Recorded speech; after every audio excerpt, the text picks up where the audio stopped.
Meus queridos irmãos, a paz do Senhor Jesus. Hoje nós vamos dar continuidade à nossa reflexão bíblica no livro de Gálatas, capítulo 5. E eu já convido você a ligar ou abrir a sua Bíblia e ler todo o capítulo e em seguida retornar a esse áudio para que nós possamos meditar em alguns versículos deste precioso capítulo. E dando início à nossa reflexão, eu gostaria de ler com você o capítulo 1, que diz assim: Cristo nos libertou para que nós sejamos realmente livres. Por isso, continuem firmes como pessoas livres e não se tornem escravos novamente. Versículo 3. Repito isto mais uma vez para qualquer homem que deixar que o circuncidem. Esse homem é obrigado a obedecer a toda a lei. O 4. Vocês que querem que Deus os aceite porque obedecem à lei, estão separados de Cristo e não têm a graça de Deus.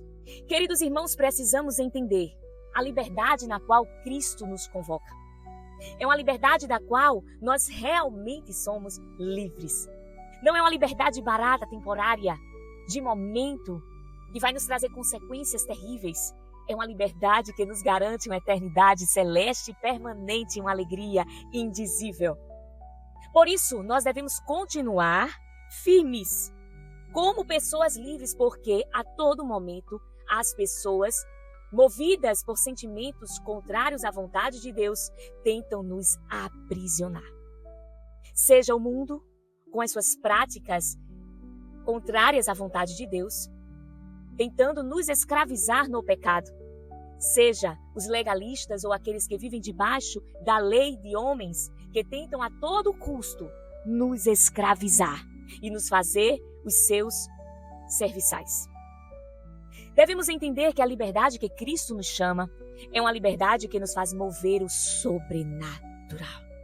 Nos faz romper qualquer lógica humana e natural. Nos torna participantes do seu reino como cartas vivas nesta terra. E nós precisamos entender que o fato de nós aceitarmos esta liberdade nos coloca na responsabilidade de levar esta mesma liberdade aos outros e não escravizar outros em detrimento desta falsa liberdade na qual nós achamos que somos livres, mas a liberdade que Deus nos chama é uma liberdade que não só nos liberta, mas liberta quem está à nossa volta. Entendendo que a lei, ela é rigorosa e quem estiver sob o jugo dela, não se engane. O julgamento será de acordo com cada palavra e cada requisito da lei. E quem não cumprir um só já é condenado. Nós precisamos entender que quem obedece à lei achando que Deus tem que aceitá-lo por detrimento da lei, está separado de Cristo, porque ele está anulando a ação redentora e salvadora da graça, colocando a lei em regime de superioridade. E é aí aonde está o erro. Isto porque a lei, ela é a bula. Lembra que nós conversamos sobre lei e sobre graça? A lei é a bula, onde trata todos os pormenores. E o remédio chega. A lei é o espelho da graça. A lei é o espelho do Salvador que viria e que veio e deu a sua vida. E ali ele pagou a dívida. Ele cumpriu a lei em totalidade. Ele veio ao mundo para mostrar que o homem por si só não conseguiria atingir a salvação. Então, estando separado de Cristo, este homem não tem a graça de Deus. A graça veio como espelho da lei, mas a lei por si só não tem poder de salvar ninguém. Não devemos anular o conhecimento da lei, porque é o conhecimento da lei que nos torna entendedores das nossas fragilidades e dos nossos pecados e a necessidade de um Salvador. Então a lei precisava existir para nos nortear e nos conduzir à redenção por meio de Cristo. Só que as pessoas entendem que a lei é por si só suficientemente capaz de nos garantir a salvação e colocam a lei como um Deus, quando na realidade quem deveria ser o nosso Deus é o próprio Cristo, o próprio Senhor, o próprio Salvador. Então as pessoas conhecem a redenção, as pessoas entendem que Cristo é o Senhor. Porém, o Senhor delas é a lei. E elas se tornam escravas da lei. E elas ficam cegas achando que estão seguindo toda a lei, quando na realidade não estão seguindo nem a metade dela. Dando continuidade à nossa leitura, eu gostaria que você lesse o versículo 5, que diz assim: mas nós temos a esperança de que Deus nos aceitará. E é isso que esperamos pelo poder do Espírito de Deus que age por meio da nossa fé. O 6. Pois quando estamos unidos com Cristo Jesus, não faz diferença nenhuma estar ou não estar circuncidado. O que importa é a fé que age por meio do amor. Quando desfrutamos desta graça, nós compreendemos esta esperança de que Deus nos aceitará por meio de Cristo Jesus. E é isso que devemos esperar pelo poder do Espírito de Deus que age por meio da fé. Então, o Espírito Santo de Deus não vai agir se não houver fé. Você precisa ter fé que Jesus morreu naquela cruz, verteu seu sangue por amor das nossas vidas e nos resgatou. Não adianta só conhecer, você tem que ter fé. Se você não tiver, peça a Deus, me ensina a ter fé. E unidos com Cristo, não importa se você está ou não circuncidado. Quando ele fala circuncidado aqui, é porque na época a lei judaica tinha esta atribuição. Mas trazendo para hoje a nossa realidade, existem rituais que algumas denominações seguem, seja na forma de vestir, seja no dia que se guarda, enfim. Mas unidos com Cristo, não existe mais quem anda de um jeito, quem faz determinada coisa, quem guarda determinado dia. Todos somos iguais perante o Senhor e devemos andar em unidade com Ele, sendo Ele o cabeça da igreja. Então, para Ele não faz diferença. Não significa que você não vai procurar ter uma vida de pureza, uma vida que agrade ao Senhor. Não estou dizendo isso, irmãos. Eu só estou dizendo que este requisito que você está seguindo, conforme uma direção que o Espírito Santo te deu, aí está certo. Porque eu acredito, irmãos, que para cada um Deus tem uma maneira de ser. Às vezes Deus vai incomodar você a andar de um jeito que o outro não vai incomodar, porque cada um tem a sua função no corpo. Somos membros de um só corpo e cada membro tem uma função diferente. O que eu não posso é colocar aquilo como a tábua de Moisés e impor aos demais irmãos que para alcançar a salvação tem que ser Cristo e mais alguma coisa. É diferente de eu dizer, não, isso aqui o Espírito Santo não me direciona a fazer. Deus, ele me faz sentir que eu devo abrir mão disso. Aí tá certo, porque é o seu particular com Deus, é a sua intimidade com Deus. Mas não imponha isto a ninguém. Desde que o Espírito Santo faça a mudança que ele tem que fazer na vida das pessoas que você discipula. Deixe que a transformação aconteça naturalmente. Entenda que você é humano. Você é apenas o instrumento onde vai lançar a semente. Mas a transformação quem faz é Deus por meio do Espírito Santo. Você acha mesmo que o Espírito Santo tem menos poder de ação do que você? Você acha que o Criador que nos criou, que nos conhece, que nos guia, tem menos poder do que a gente de transformar alguém? Então deixa com Deus. Deixa com Deus e confia que Deus vai fazer a obra. Continuando, vamos ler o versículo de número 13. Porém, vocês, irmãos, foram chamados para serem livres.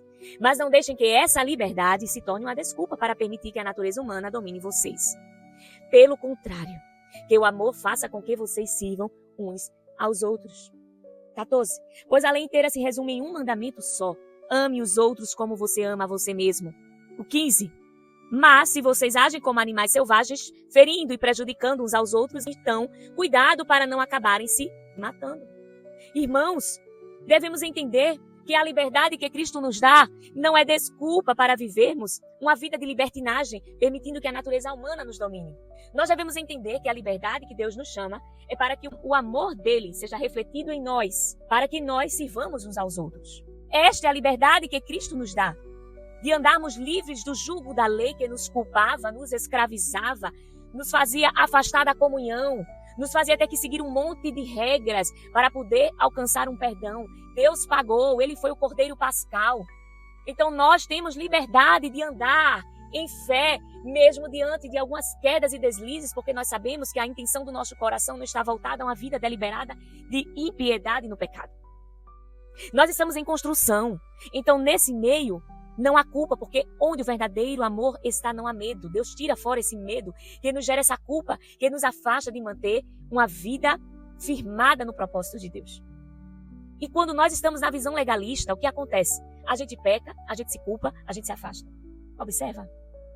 Quantos na minha juventude, por causa de visões legalistas, homens maus que perseguiam, que não tratavam aquele que estava em pecado em amor, como diz as Escrituras, se revoltaram, feridos, e se afastaram da igreja. E hoje Homens que podiam estar servindo na obra do Senhor, mulheres que cantavam lindamente, hoje estão servindo ao pecado, a Satanás. Isso é muito triste, porque as igrejas não entendem o real sentido redentor do Senhor naquela cruz, o real papel da salvação para nós, o real sentido da liberdade. E as igrejas, ao invés de colocarem este real sentido, estão levando a igreja para um estágio onde elas podem fazer tudo o que elas quiserem. É só colocar Jesus no meio. E é balada gospel, e é noitada gospel, e é pipoquinha gospel, e é área VIP com banheiro especial. Gente, que liberdade é essa? O que estamos fazendo com a graça de Deus que nos foi dispensada? Esta liberdade não é para mostrar um mundo formatado de igreja. Esta liberdade é para que nós avancemos no reino de Deus e não paralisemos por conta da culpa, do peso de não seguirmos a lei em totalidade. Isso não é para que você e eu andemos dissociados de uma sociedade, porque nós somos cidadãos, nós somos seres humanos, nós temos identidade, nós temos CPF, nós nos relacionamos, nós trabalhamos, nós somos seres sociais. Eu estou dizendo que as pessoas não estão enfatizando o real sentido da graça.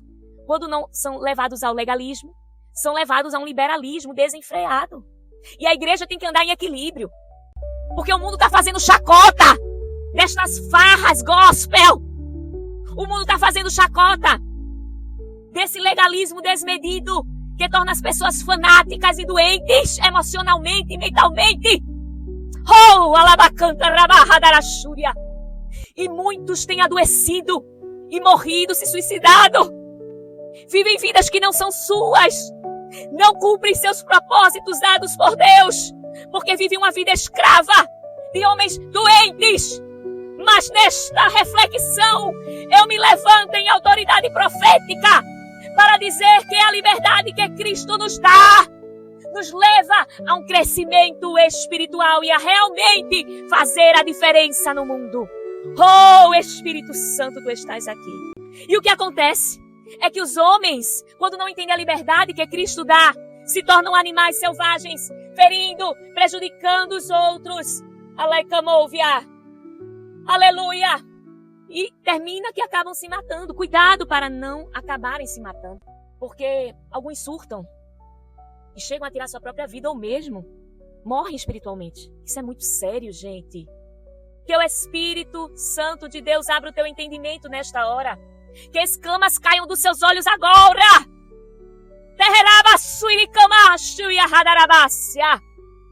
Oh, aleluia.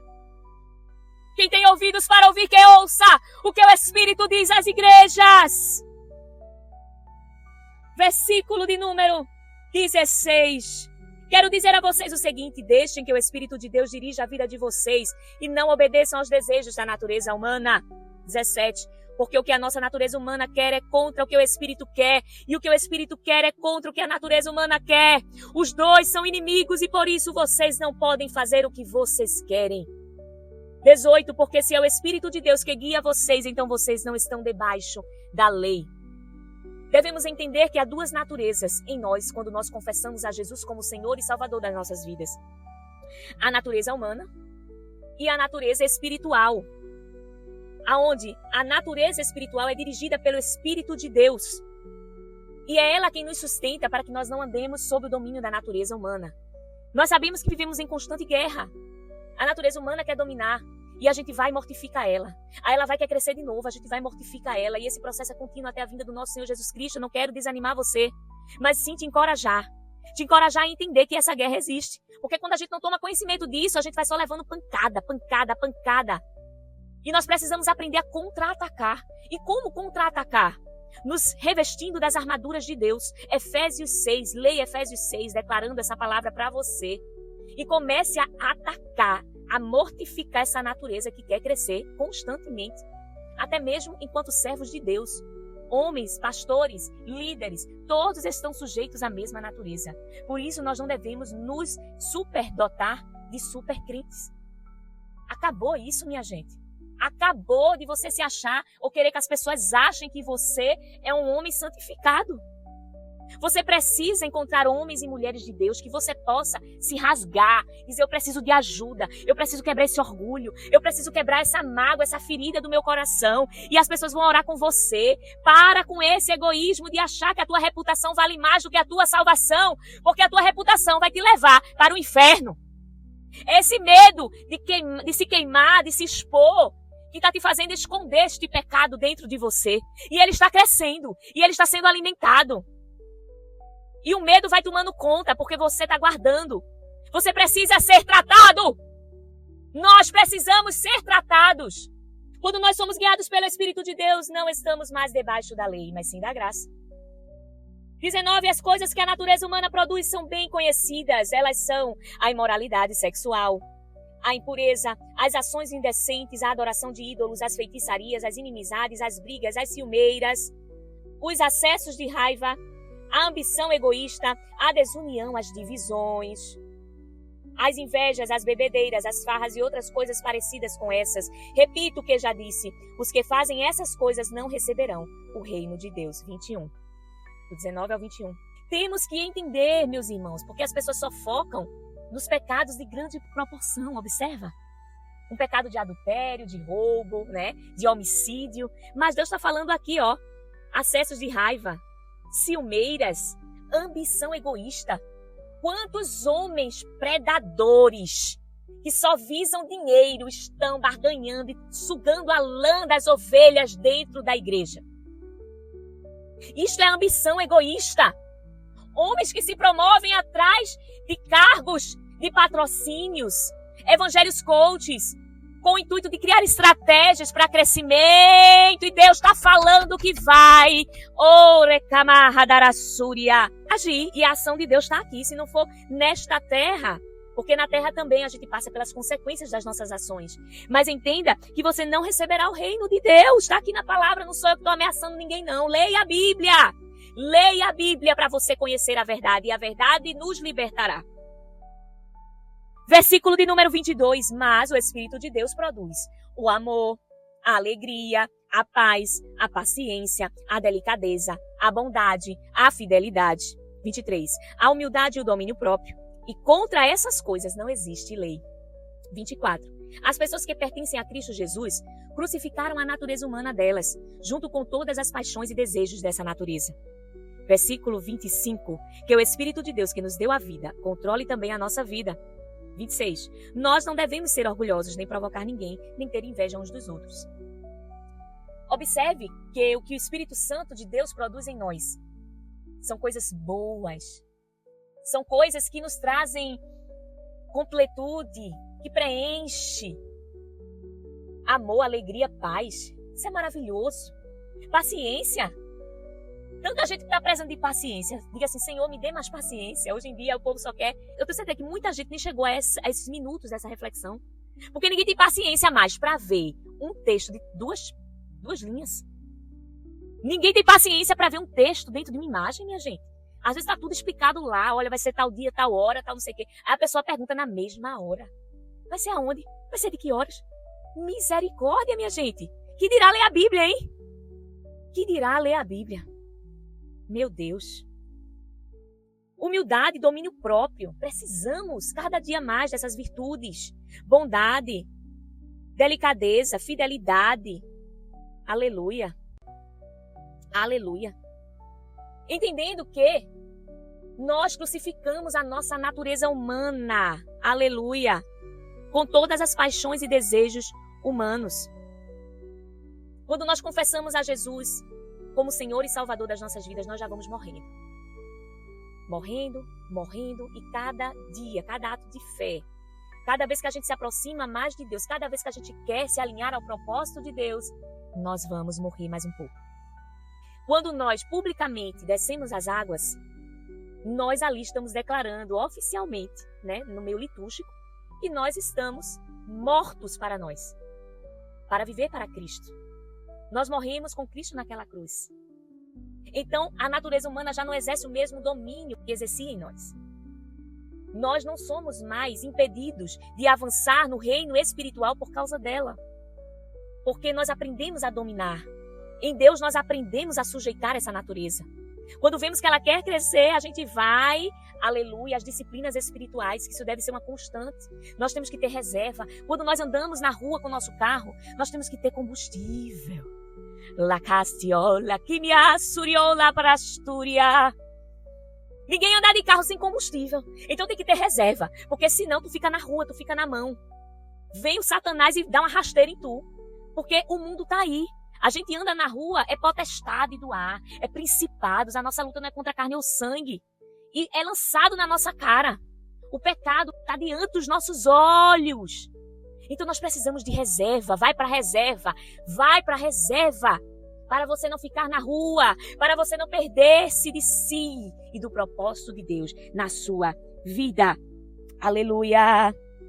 Aleluia.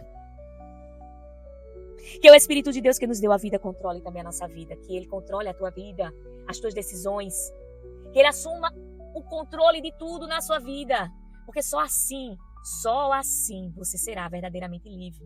Tem gente que pensa que servir a Deus é ser escravo. Não. Servir a Deus é ser livre. Porque Ele não escraviza ninguém. Ele não vai humilhar ninguém. Ele não vai denegrir a imagem de ninguém. Até quando a gente erra, o Senhor tem tanto amor, tanta misericórdia, que Ele olha para nós, não pelos nossos pecados, mas pelo sangue de Cristo que nos cobre. E nos dá mais uma chance. Glória a Deus. Não seja orgulhoso. Não provoque ninguém. Não tenha inveja de ninguém. Entenda que Deus ele tem os seus propósitos na sua vida. E eles são únicos. Abra mão do orgulho, largue esse orgulho. E que de alguma forma essa mensagem ela tenha edificado a tua vida. Que o Espírito Santo de Deus te cubra, que você avance.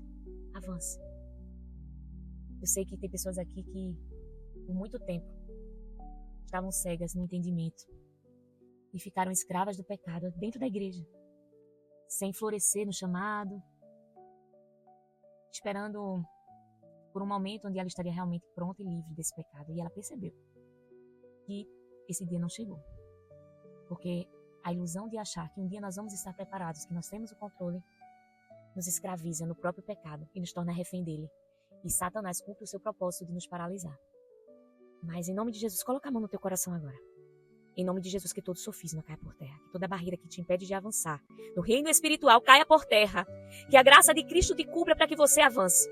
E caso você deslize, que Satanás não venha te esbofetear, que você diga, natureza humana, morra, recamarra, surianelabácia. Porque maior é o que está comigo e eu vou te dominar. Minha natureza espiritual vai te dominar, vai te sujeitar.